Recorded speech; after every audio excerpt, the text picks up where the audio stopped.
Тук сме с Кристиян. Имаме идея да заснемем така по-сериозен курс за комуникации в двойките. Виждаме, че това е една от най-големите проблеми за едни балансирани и щастливи отношения, когато двойката не може да се разбере, не може да се изрази и не върви комуникацията лесно. Ти какво мислиш? Много е важно хората първо, когато е в една връзка, било то мъжа или жената, да се изслушват. Да. Примерно, в момента дават Big Brother, веднага започвам с един пример, който само с участниците не мога да сетя Милка или Бебка или как беше момичето и момчето с брадата. Който е гледал, просто давам пример. И двамата се харесват, обаче те като нямат комуникация един с друг, като нямат така малко, как да кажа, емоционална интелигентност, те говорят един през друг. Абсолютно. Те казват едно и също нещо, обаче те по начина, по който говорят, те не могат да се разберат. Единия не изслушват другия. Единия казва рива, защото те искам, а пък тя му казва не те искам отвънка. Те не могат примерно да седнат да се формулират чувствата, защото те чувствата са като един вулкан, който те изливат в момент на емоция. Ако ти не знаеш как да излядат през устата ти може да нараниш някой и може да дадеш много грешен сигнал. В случая момичето има приятел отвънка, но тя не може да го каже по правилния начин. Пич, имам си приятел. Точно така.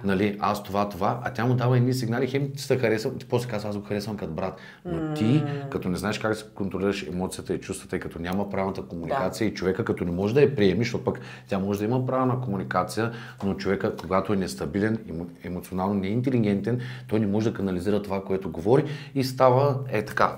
Да. Няма разбирателство. Точно така, Крис, тук засегна няколко теми. Т.е. за да имаме една ефективна комуникация, трябва да сме емоционално интелигентни, да осъзнаваме собствените емоции и какво правим с тях, да ги контролираме и после как се изразяваме. Също когато се изразяваме, какво искаме да постигнем с това изразяване. Аз мисля, че може да сме много полезни с съвети на тези теми. Може да коментират отдолу с неща, от които имат нужда. Какво се случва във вашите връзки и какви съвети бихте искали да получите, така че да бъдете повече разбрани от половинката си. Да, и също така може да навлезем в теми, защото аз комуникирам с страшно много хора. Всеки ден на работа ми и естеството ми е такова, че срещам страшно много хора и все повече виждам мъже, които са много неуверени или които са погълнати от работата си.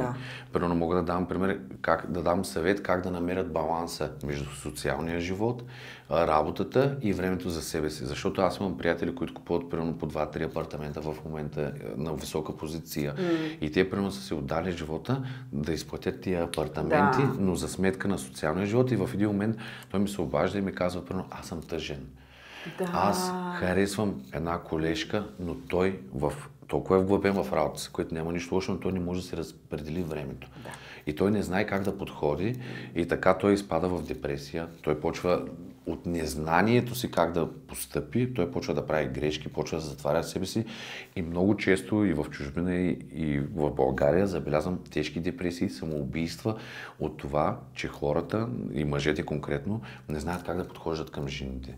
И това нещо им дава ниска самооценка. Той може да е много красив, може да е много як, но той като няма правилния подход, той просто губи самочувствието си, пада долу и не знае как да постъпи напред и влиза в тежки депресии. Също с това мога да помогнем няколко стъпки как да подхождат, когато харесат даден обект. Било то мъж с мъж, жена с жена, мъж, жена, нали?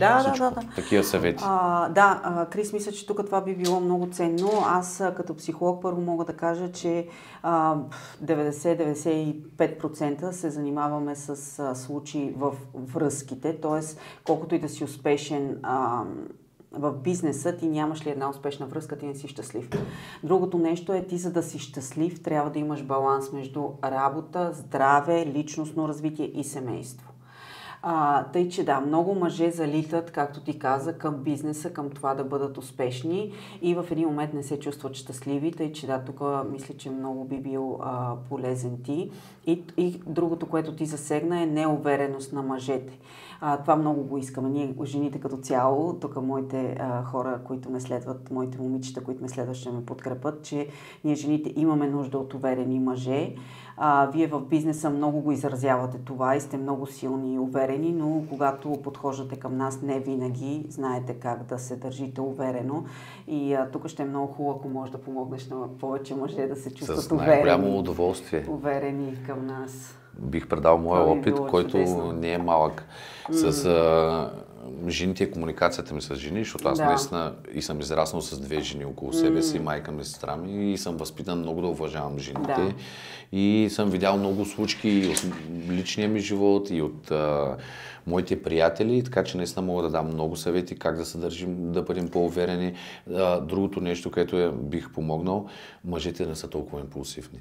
Значи, когато един мъж хареса една жена, бих дал няколко съвета и стъпки как да подходи, а не да подхожда импулсивно. Защото много често, когато един мъж подхожда импулсивно към една жена, примерно ти ми даваш сигнал, че ме харесваш, нали? Ти си ми го дава сигнал, аз го знам.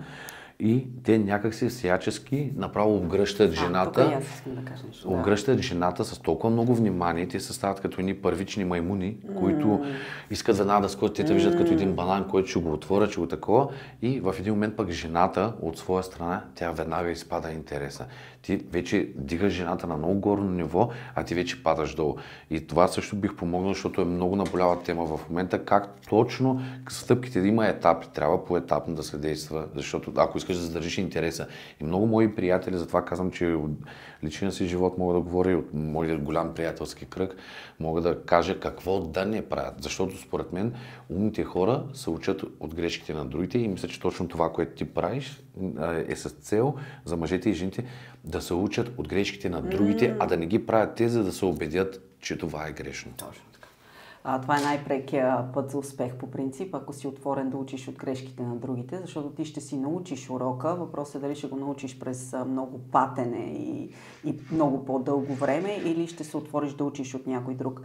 Тук също бих искала да те подкрепя, защото аз също съм го усещала това нещо. Ако мъж има интерес към мен и е прекалено бърз, не може да се изгради цялостна връзка, не се усещам чута, разбрана, не мога да разбера той какъв човек е, просто едно такова бързане, което е точно мъжкия импулс, който може една идея да се забави. И самоконтрола. В смисъл, много е важно мъжете, аз говоря като мъж за мъжете, много е важно да има човек самоконтрол. Ти можеш да те изяжда отвътре, пак казвам, виждам хора, които ги изяжда отвътре, примерно да подарят цветя, да направят всичко, но се прави наистина поетапно. Е много важно човек да запази самоконтрол. Как да се държи с жената, да знае. Което това нещо се учи. Много хора казват, ама аз съм си такъв, не аз съм си такъв. Това може да каже глупавия човек, необразования, да каже няма аз съм си такъв. Аз само мога да ти проговоря на китайски, ти кажеш не разбирам, аз съм си така. Не, ти ако искаш да се научиш, ти ще го научиш. И ще почнем да говорим на един език. Да. Тъй, че да, т.е. тук ти казваш постепенно самоконтрол и постепенно не по точки давам, с кои аз бих бил полезен в тези отношения. Да, супер. Можеш ли да ми дадеш някакви примери, какво най-много работи според теб? Как мъжете да се отнасят към жените в началото? Как да ги завладеят? Кое най-много си забелязал, че работи? Ами аз как действам? Говоря от личния си опит. Когато имам контакт с някой човек, който на мен ми харесва, което е изключителна рядкост, защото нали, човек колкото повече порасва, неговите критерии, ако се развиват, те стават все по-високи. Нали, ако се радвал на 25 на тип жена, която е с много големи гърди и нали, маскирана добре и са кефиш на обвивката, колко дуби има, то на 32-3, ако ти си се изградил като мъж, като личност, ти почваш да търсиш душата, почваш да търсиш мозъка, нали, да те привлече по съвсем друг начин и тия неща са един бонус към пакета. Как? Трябва много тежко да се постъпва. В смисъл, когато един човек мъж е озрял и знае колко струва, знае какво е постигнал и колко е изградил, защото ние сме като една сграда, която надграждаме. Ти трябва да постъпваш много леко, не импулсивно, веднага, ти ме харесваш, дай да те целуна, лекичко. В смисъл такъв ти опипваш почвата, може да излезеш един път, 2 пъти, 3 пъти на кафе, тя може да иска да те целуна, да не я целунеш, но трябва пак тук стига до самоконтрол, трябва поетапно. Първо да усетиш какви са нейните възгледи, какво мисли за живота, а не, в смисъл, сега ако има някаква зверска химия, може да спиш с нея на първа среща, но като цяло ти трябва да видиш дали този човек, секса може да е много хубав, може да имате страшна химия, но ти трябва да почнеш да усеща мъжа, дали той има бъдеще с тази жена. Трябва да се ослушва на първа, втора, трета, четвърта среща червените флагове. червените флагове за всеки един човек са различни. Примерно за мен може да са дали е ревнива, дали е токсична, за друг човек, който нагледа, може да са съвсем други. Да следиш този човек как се държи, какви са му приятелите. Много е важно. Нали, има една приказка, виж на приятелите на човека, за да разбереш какъв човек е той. Каква среда има, на каква позиция в обществото. Да. Да гледа не толкова животинското, защото имам хора пък, ето ще ти кажа, които казват много як секса с нея, мале, каква химия, мале.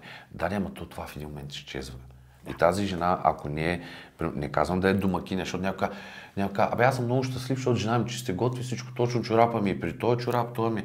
Но това не е всичко. Защото в този момент, в който жената е топ домакиня, ти забравяш, че тази жена е жена на първо място и ти почваш навънка да търсиш любовници. Защото тя заема мястото на ролята на майката. Тя става една голяма майка, само че разликата е, че ти правиш понякога секс вече с нея, защото не се прави, защото ще видим монотонни отношения. За това днешно време мисля, че връзките са много трудни, много трудно постижимо да имаш здраво семейство, защото пък и жените пък си имат, както ти ги учиш, те си имат пък техните изисквания.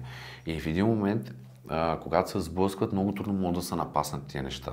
И по-добре да спорят, не да се карат. Когато имат нещо да спорят, защото в спора се ражда истината. А не аз да те настъпя, че аз съм прав, да те смъкна долу, пък ти да ме смъкнеш долу. Не, просто да се комуникират. Това да ги научим, да комуникират правилно. Няма нищо лошо, не е мъжко, ако мъжа си признае пред жената, че в този случай жената е права. И не е антиженско жената да каже на мъжа, да, ти си права. И да продължат като самолетните катастрофи. Като падне един самолет, какво правят по National Geographic? Събират се една туба хора и експерти и те отстраняват и тази грешка повече не се случва. Той пак му падне самолета, но ще от друга грешка, няма да е от същата. Да, точно така. Значи пак опираме до комуникация.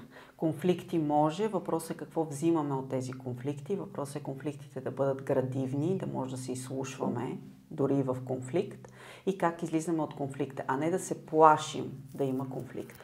Другото, което Крис каза, червени флагове. Тук всеки трябва да си знае червените флагове и да си даде време да ги наблюдава в партньора.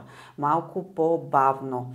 Друго, което каза, връзка, и това го знаем ние коучовете по връзки, че връзка на секс не издържа.